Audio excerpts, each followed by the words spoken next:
저희가 계속 아침 시간에 갈릴리 그 지도를 여러 번 보여드렸기 때문에 이제 여러분들이 이제 그림이 딱 떠오르실 거예요. 갈릴리는 예루살렘의 북쪽에 있습니까? 남쪽에 있습니까? 네? 북쪽에 있죠, 당연히. 이제 그 정도는 아시죠? 몇 킬로 떨어졌다고요? 120킬로 정도 떨어진 그 정도 위치에 갈릴리 호수가 있습니다. 예루살렘에서 북쪽으로 120킬로 정도 떨어진 갈릴리 호수. 그림을 먼저 한번 보여주시겠어요? 첫 번째 그림, 오늘 새벽에도 본 그림인데요, 갈릴리 호수가 이런 모양으로 되어 있습니다. 동서의 북쪽과 남쪽의 길이는 21km, 동쪽과 서쪽은 13km, 둘레길은 약 58km 정도 되는 갈릴리 호수의 그림입니다. 이 사진은 성지순례 관광 가이드 사진이에요. 그래서 성지순례를 가면 여러분 빨간색 보이시죠? 저 빨간색을 거의 다 갑니다. 이 동쪽에 있는 거라사 수시타는 이게 이제 요르단 지역이기 때문에 잘 가지 않지만, 이 서쪽에 있는, 저 북쪽에 있는 가버나움, 베세다, 감나는 안 가고요, 고라신, 산상수훈, 오병이어, 막달라, 디베랴 이쪽은 전부 가게 되는데, 자, 그 그림을 여러분들한테 보여드리면서 갈릴리 호수의 북쪽에는 가버나움이라는 위로의 마을이라는 가버나움 12번 저 마을이 있고, 저 마을에서 예수님이 가장 많은 사역을 감당하셨던 것을 우리가 계속 제가 여러분들한테 여러 번 말씀을 드렸습니다. 자, 이 그림을 그대로 띄워놔 주시고 여러분 유인물을 한번 보세요. 자, 1세기 갈릴리 호수에는, 지금 말고요, 지금으로부터 2000년 전에 예수님 시대 1세기 갈릴리 호수에는 16개의 항구 마을이 있었대요. 이따가 보여드릴게요. 16개의 항구 중에 가버나움의 어항이 가장 컸다. 근데 이게 어항이 가장 컸다고 하니까 아, 항구가 제일 컸구나, 이 얘기 아니에요. 어항이라는 것은, 여기에서 어항은 이제 이렇게 이제 마을들이 있지만 이 갈릴리 호수 안에다가 돌로 담을 쌓는 거예요, 물가에다가. 그래서 인조로 어항을 만든 거, 어항을. 거기다가 뭐 하려고요? 잡아온 물고기 가둬두려고 만드는 어항이 있었대요. 그 항이 그러니까 흔적으로 남아 있고, 성지순례를 가보신 분들은 이제 아실 텐데, 배를 타고 가버나움에서 여기 이제 막달라나 저기 예수님의 배라고 써 있는 키부츠까지, 게네사렛까지 보통 이렇게 한 40분 정도 보통 이렇게 배를 타요.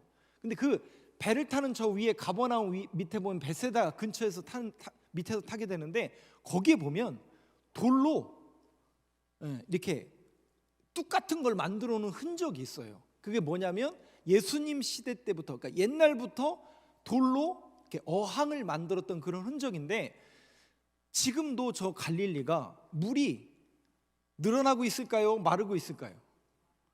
굉장히 많이 말랐어요. 그러니까 예수님 시대보다도 한참 물이 말랐습니다. 그리고 계속 물이 마르고 있어서 이스라엘에서는 저기 골치죠. 그리고 사해도 물이 마르고 있어서 여러분들 빨리 성지순례를 가셔야지, 나중에 갖는 사해 어디 갔어?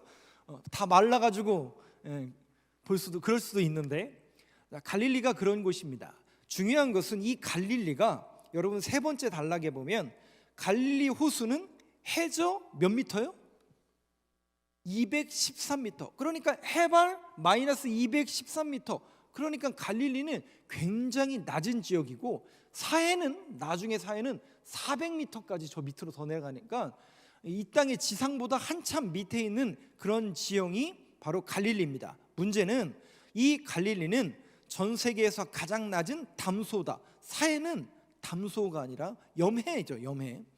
동쪽에는 골란 산지, 서쪽에는 아벨 산지가 있으며 북쪽도 산으로 막혀 있다.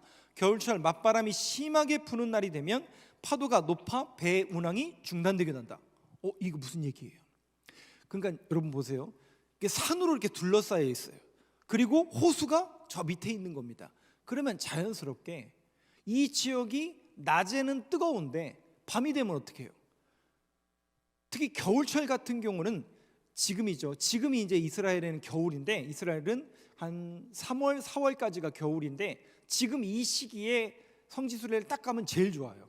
날짜적으로 굉장히 좋고 낮에는 따뜻하고 저녁에는 선선하고 딱 좋은데 이게 온도차가 심하다 보니까 저녁에 이런 겨울에 오후 4시, 5시부터 해가 지기 시작하면서 기온이 떨어지면 확 떨어지는 거예요. 그러다 보니까 기압골의 영향을 받아서 자연스럽게 바람이 원래 많이 부는 동네인데 바람도 많이 불고 기압골의 영향을 받다 보니까 이 조그만 호수에 돌풍이 많이 일게 됩니다. 그래서 여러분 잘 아시는 그 폭풍 만난 배 기억나시죠? 마태복음 8장 26절 한번 보여주시죠.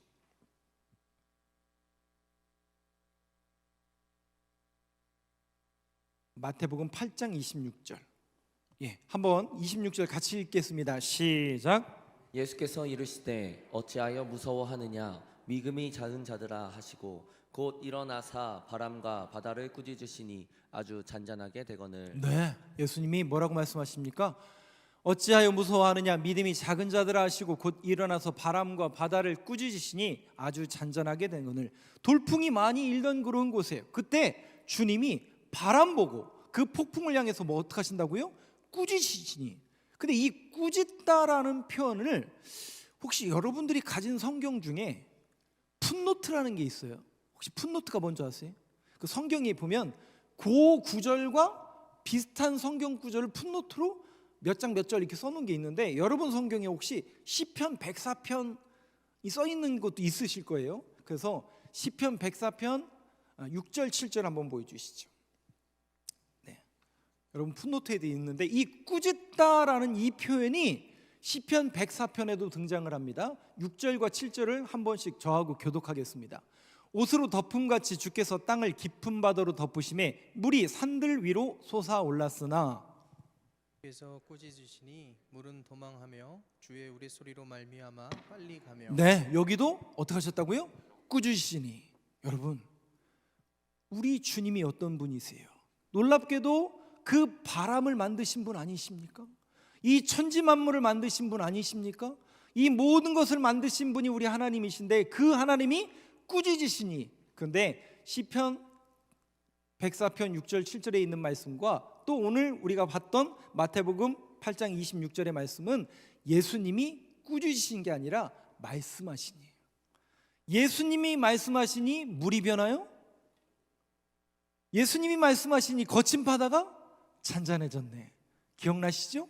그렇습니다. 천지 만물을 만드신 주님이 뭘로 만드세요? 말씀으로 만드시잖아요. 그분이 말씀하고 계신 거예요. 오늘 이 밤에도 저와 여러분들에게 찾아오셔서 하나님의 말씀을 들려주시고 말씀으로 임하는 밤이 되길 간절히 소망합니다. 예수님이 말씀하시면 다 되는 거 아닐까요? 예수님이 말씀하시면 변화되지 않을까요? 오늘 이 밤에도 주의 말씀을 붙들고 주님의 말씀으로 변화되는 밤이 되길 간절히 소망합니다. 우리 옆에 분에게 빨리 알려주세요. 예수님이 말씀하실 겁니다. 한번 인사하시죠. 뭐라고 말씀하실지는 저도 잘 모르겠습니다. 그러나 여러분들이 성경을 보면서 여러분들에게 임하실 하나님의 말씀을 기대하시길 바라겠습니다. 자, 본문에 대한 배경, 이제 조금 더 내용을 보도록 하는 텐데요. 교재를 먼저 한번 보여드릴게요. 여러분 유인물에 보면 이렇게 되어 있습니다. 16개의 항구 도시 중에 신약에 기록된 곳은, 그러니까 우리 성경에 기록되어 있는 곳은 가버나움, 게네사렛, 베세다, 거라사 등이다. 수시타는 히포라는 이름으로 불렸고 이방인이 살던 데가볼리 도시 중 하나였다. 갈릴리는 과거 납달리 지파에 속한 곳으로 어업이 크게 발전했다. 여기까지만 읽고 그림을 한번 보시죠. 지금 방금 제가 말씀드린 도시 그 다음 그림 한번 보여주세요. 이렇게 똑같이 이제 갈릴리예요. 갈릴리인데 한번 여러분들한테 위치만 이렇게 알려드릴게요. 가버나움이었잖아요. 보여주세요. 한번 넘겨주세요. 하나만 날 겁니다. 가버나움은 저 위에 있고요. 그 다음에 등장하는 게 게네사렛이죠. 게네사렛. 긴네렛이라고도 하고 게네사렛이라고도 합니다. 보통 성지순례를 가면 그 배를 타요. 그 배를 타는데 이 긴네렛과 가버나움을 이렇게 왔다 갔다 하는 배를 보통 타게 됩니다. 그리고 베세다를 한번 보여주세요. 베세다 넘겨주세요. 베세다는 저 언덕 위에 있죠. 목사님 저기는 바다 근처에 있는 마을이 아닌데요. 베세다가 무슨 뜻이냐면 어부의 마을이라는 뜻이에요. 근데 그 어부의 마을이 이 물 있는 곳에서부터 1.5km가 넘게 위에 있어요. 왜 그럴까? 물이 말라서 그래 실질적으로. 그리고 이 지역은 지진대가 형성된 곳이라서 그 요단강을 지점으로 여기하고 판이 달라요. 그래서 지진이 자주 일어나니까 들락날락하는 겁니다. 2000년 동안 이렇게 물도 말랐고 베세다 들녘이 위쪽으로 솟았다라고 보통 생각하고 있습니다. 그래서 베세다는 저 위쪽에 있습니다. 그런데 베세다의 뜻이 어부의 마을이고, 여러분 잘 아시는 세베대의 두 아들 야고보, 요한, 그다음에 안드레, 베드로 이런 사람들의 고향이 저 베세다였고, 저 지역에 가면 실질 마을이 그대로 지금도 보존되어 있는 것을 볼 수가 있습니다. 또 등장하는 게 우리 성경에 거라사. 거라사가 무슨 얘기가 등장해요? 거라사. 가다라라고도 하고 거라사. 네, 여기 있거든요. 여기는 이방 땅이잖아요. 이쪽 동쪽에 있는 이방 땅이기 때문에 여기는 돼지를 친단 말이죠. 이방 땅이기 때문에 돼지 치는 곳에서 그 돼지들이 몰살당했던 그 광인, 무덤을 헤매이던 그 돼지떼들에게 결국 들어갔던 그 귀신 거라사 광인을 고치신 사건이 있었던 곳이 거라사. 수시타 한번 보여주세요. 저 밑에 있는데 이제 우리 성경에는 이 단어가 등장하지 않는데 왜 이제 이 교재에서는 이야기하냐면, 예수님이 데가볼리 지방에 가서 말씀을 전하더라. 데가볼리가 데카폴리스 10개의 도시라는 뜻인데 그 중에 하나가 저 수시타 히포라는 도시였고, 이 근처가, 그러니까 저 수시타를 근처로 동쪽에 있는 지역이 데가볼리 지역이었기 때문에 제가 표시해 드리는 겁니다. 한 군데만 더 보여주시죠. 막달라 하면 누가 나와야 돼요? 자연스럽게 마리아가 이름이고 막달라가 성이 아닙니다. 이제 오늘 이거 배우셨으니까, 막달라는 마리아가 하도 많으니까 마리아를 구별하기 위해서, 막달라 출신의 마리아, 막달라가 이름이나 성이 아니에요. 저 바로 디베랴와 게네사렛 중간에 있는 막달라라는 지역이었고, 저 막달라에 예수님 시대에는 어마어마하게 큰, 그러니까 고기를 잡으면 어떻게 해요? 냉장고가 없고 얼릴 수가 없기 때문에 절이는 공장이 막달라의 예수님 시대에 있었다라고 이제 교재에도 이야기하고 있는 것을 볼 수가 있겠습니다.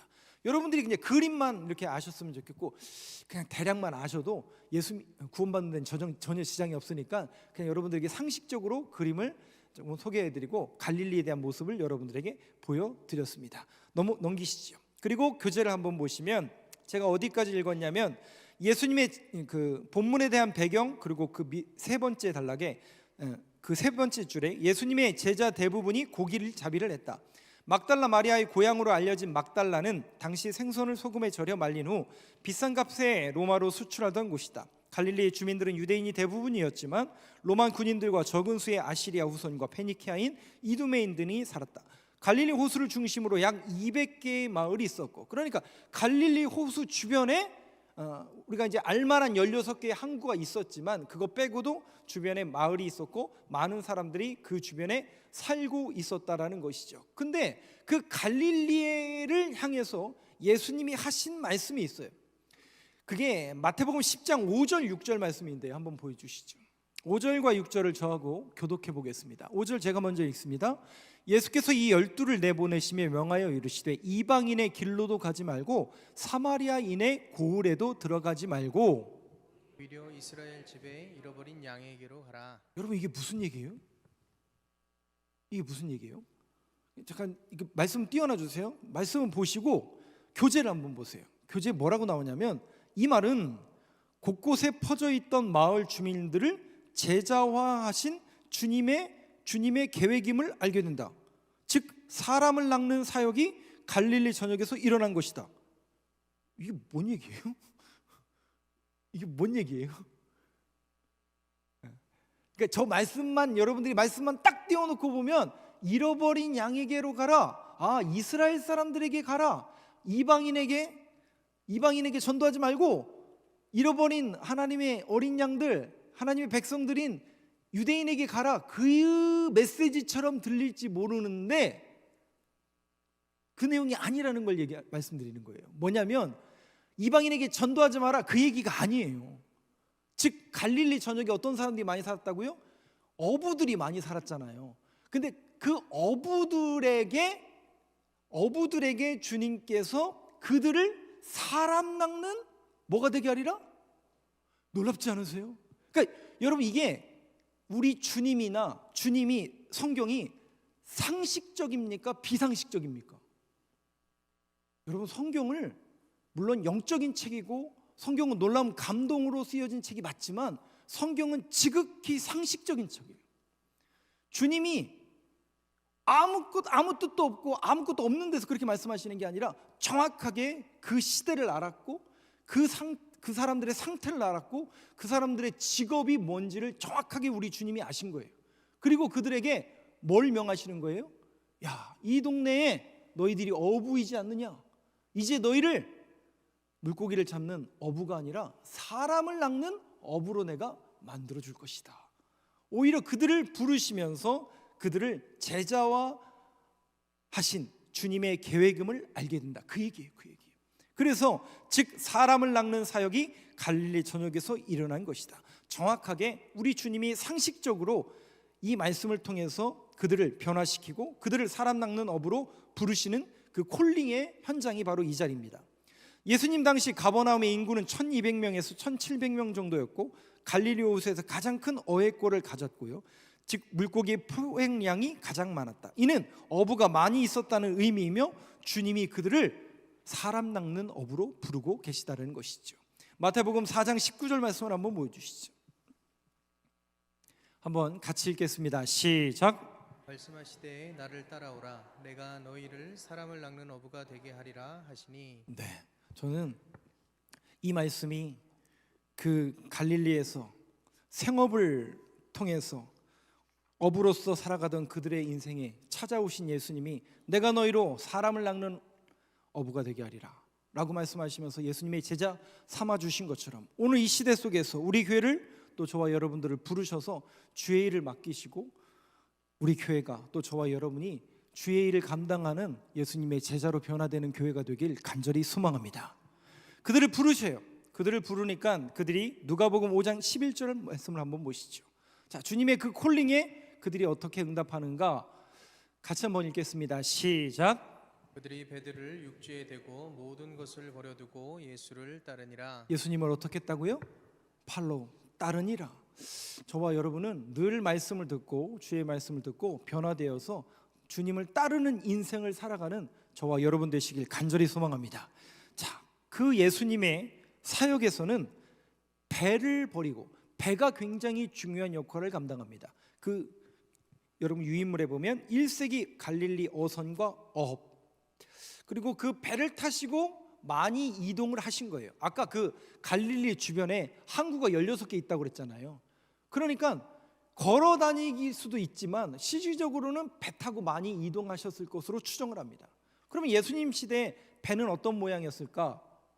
이것도 그림으로 제가 준비했습니다. 이거는 실질적으로 그 아까 긴네렛 거기에 가면 박물관이 있어요. 그 박물관 바로 앞에 제가 찍은 건 아니고 실질적으로 발굴한 걸 토대로 모형을 만들어 놓은 겁니다. 실제 모양과 거의 흡사. 왜냐하면 원형 그대로의 모습이 남아있는 흔적.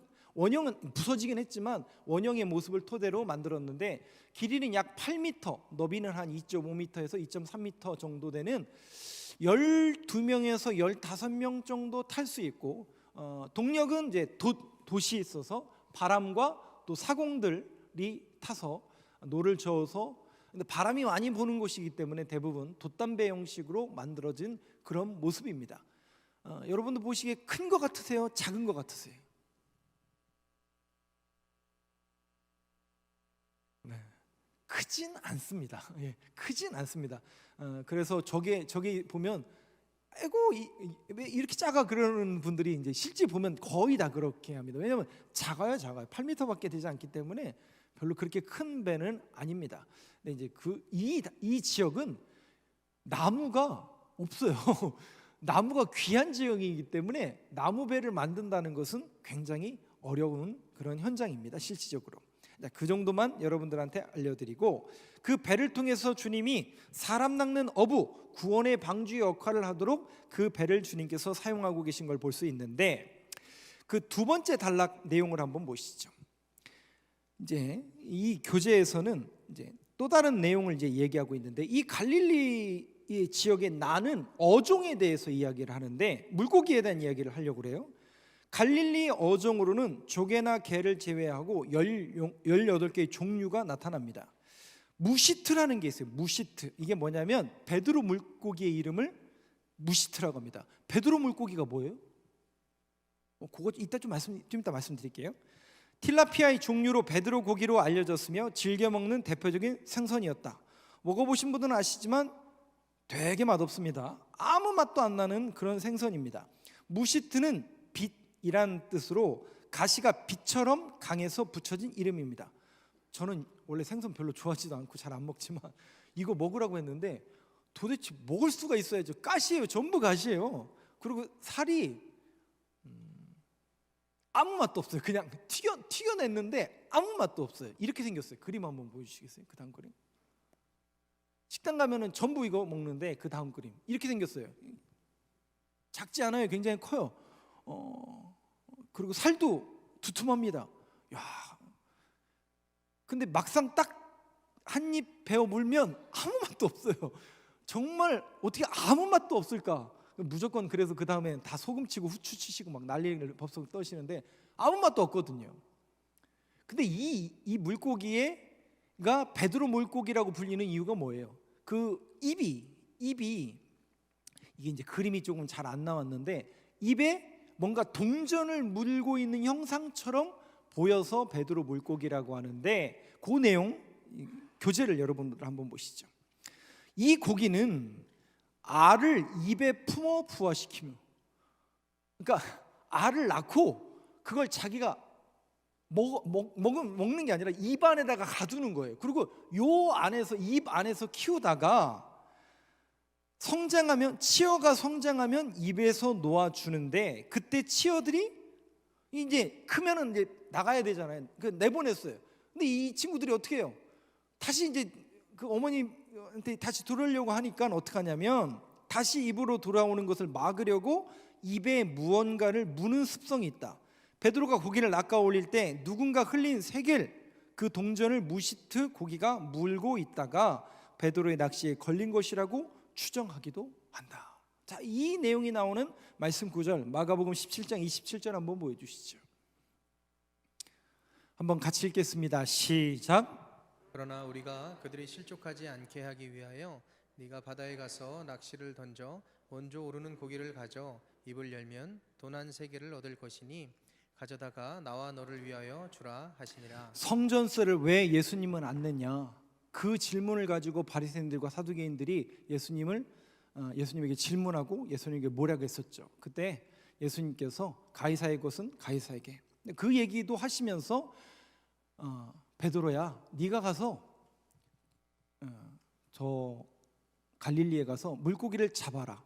그 잡으면 거기에 있을 것이다. 그 말에 순종하여서 가서 낚시를 던져서 고기를 잡아왔는데 거기에 한 세겔. 그럼 한 세겔이면 몇 명분이에요? 2인분이잖아요. 왜냐하면 반 세겔을 내게 돼 있거든요. 너와 내가 내야 될 그 세겔이 그 안에 담겨져 있다. 그런 의미로서 동전을 물고 있었던 물고기라는 의미로서 이 무시트가 베드로 물고기로 유명한 그런 물고기입니다. 제가 막간을 이용해서 이제 거의 다 끝났어요. 어떻게 하다 보니까 바로 이제 거의 끝났는데 사진 몇 장 한번 보여드릴게요. 유대인들을 정결법에 의하면 레위기서에 보면 비닐 없는 생선을 먹어도 됩니까? 안 됩니까? 비닐이 없는 생선. 예를 들면 상어 비닐이 있어요, 없어요? 예? 고래 있어요, 없어요? 먹으면 돼요, 안 돼요? 유대인의 레위기법에 의하면 먹으면 안 되죠. 비늘이 없기 때문에 먹으면 안 돼요. 그러면 낙지를 잡았어요. 먹으면 돼요, 안 돼요? 예?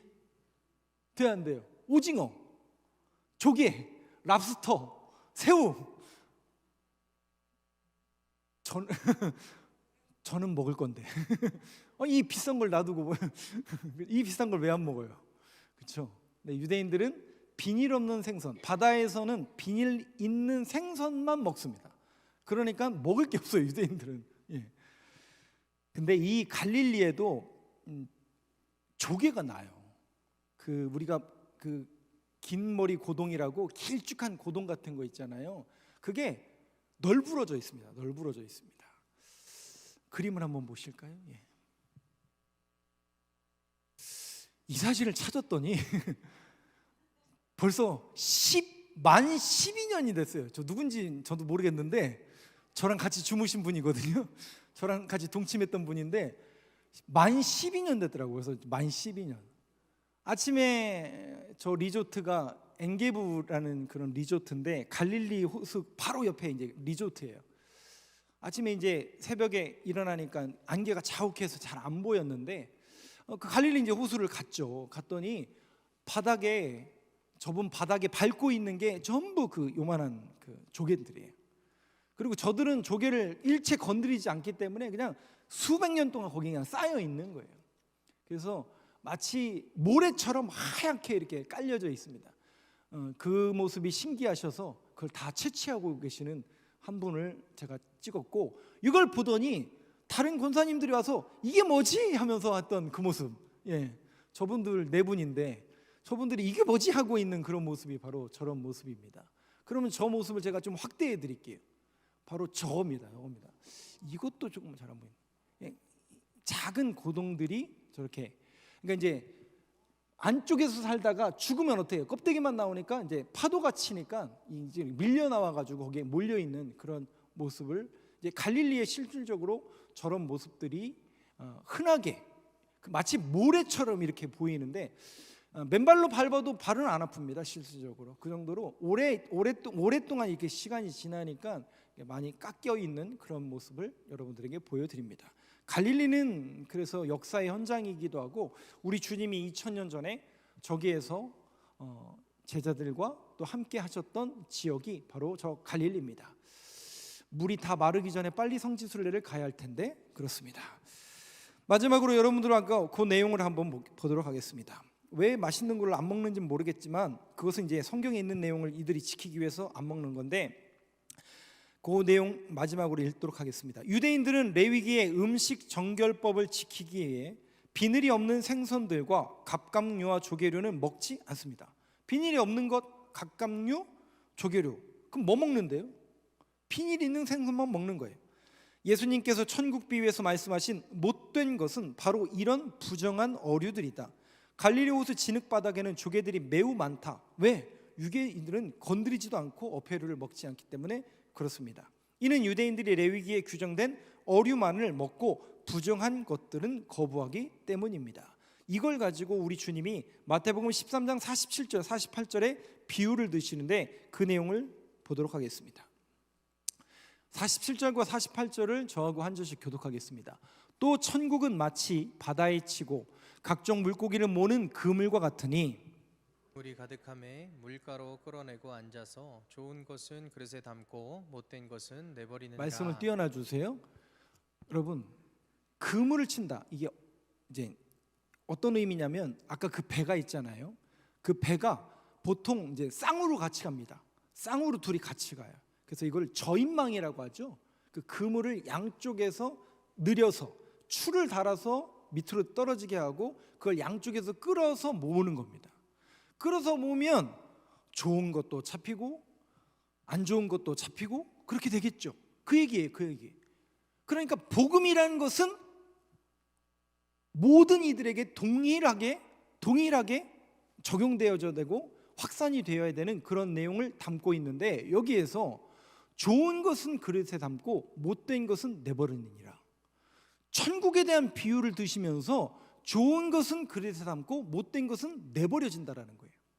근데 이 이야기를 하시기 바로 전에 천국은 마치 밭에 감춰진 보화와 같다라는 말씀을 하세요. 그리고 그 다음에 이 이야기를 하세요. 근데 여기에서 못된 것이라는 단어를 원문에 가까운 번역이 뭐냐면 타샤프라. 못된 것들이 뭐냐면 썩은 것들이에요. 가치가 없는 것들이란 뜻이에요. 그럼 좋은 것은 뭐냐면 가치가 있는 것이라는 거예요. 좋은 것들, 가치가 있는 것들. 여러분들은 보화를 발견하셨나요? 여러분들은 보화를 발견하셨나요? 여러분들 안에 있는 보화가 뭐예요? 여러분들이 발견한 보화가 뭐예요? 여러분들이 의지하고 있는 그 보화가 뭐예요? 여러분 믿으세요? 그게 우리의 보화예요. 그게 우리의 가치예요. 근데 저 비유를 깨닫지 못하는 사람들은 못된 것들만 붙들고 있더라는 거예요. 썩어질 것, 가치 없는 것, 하나님의 나라와 예수 그리스도가 아닌 다른 것을 붙들고 이거 붙들어야 천국 간다, 이거 붙들어야 하나님 나라 간다 라고 외치는 못된 것들을 주님이 비유로 말씀하고 계신 거예요. 사랑하는 성도 여러분, 우리는 가장 소중한 가치인 예수 그리스도를 믿는 사람들입니다. 그 보화를 이미 발견했고 그 보화를 우리 안에 담아두고 있는 거예요. 그래서 그 보화가 믿어지지 않을 때는 세상 사람들과 똑같이 미련한 것처럼 보이고, 그게 되겠어? 교회가 뭐 하겠어? 예수 믿어도 뭐 돼? 십자가 믿어서 뭐 어떠냐고. 똑같이 유대인들처럼 십자가가 꺼리끼는 거였어요. 그래서 사도 바울은 고린도전서 1장 23절 말씀이죠. 한번 보여주시죠. 마치 유대인들처럼 우리에게는 보화를 발견하기 전에는 그것이 무가치할 때는 이방인들과 똑같은 모습으로 십자가를 그렇게 바라봤어요. 고린도전서 1장 23절 한번 같이 읽겠습니다. 시작. 우리는 십자가에 못 박힌 그리스도를 전하니 유대인에게는 거리끼는 것이요 이방인에게는 미련한 것이로. 네, 우리가 보화를 발견하기 전에는, 예수 그리스도를 알기 전에는 똑같이 교회가, 십자가가, 예수 그리스도가 꺼리끼는 것이요 미련한 것처럼 보였어요. 그런데 고린도전서 1장 18절 말씀을 한번 보시죠. 사도 바울이 우리에게 권면하고 있는 내용이죠. 같이 읽겠습니다. 시작. 십자가의 도가 멸망하는 자들에게는 미련한 것이요 구원을 받는 우리에게는 하나님의 능력이라. 이 말씀 믿으시나요? 아멘. 하나님의 능력이라. 그 하나님의 능력이라는 것은 무슨 뜻입니까? 두 가지를 갖고 있죠. 그 십자가의 능력은 저와 여러분들의 죄를 사하여 주시는 능력을 갖고 계세요. 예수 그리스도께서 그 십자가에서 죽으심으로, 그 보혈을 흘리심으로 우리의 모든 죄를 씻겨주신 거예요. 그리고 우리가 하나님 앞에 담대히 나아가 하나님의 자녀가 되는 권세를 우리에게 주신 그 하나님의 능력을 믿는 저와 여러분 되시길 간절히 소망합니다. 오늘도 그 주님의 사랑이 저와 여러분들을 붙들어 주실 것이고, 이 사순절을 통해서 이 십자가의 보혈과 가치와 능력에 눈뜰 수 있는 저와 여러분 되시길 간절히 소망합니다.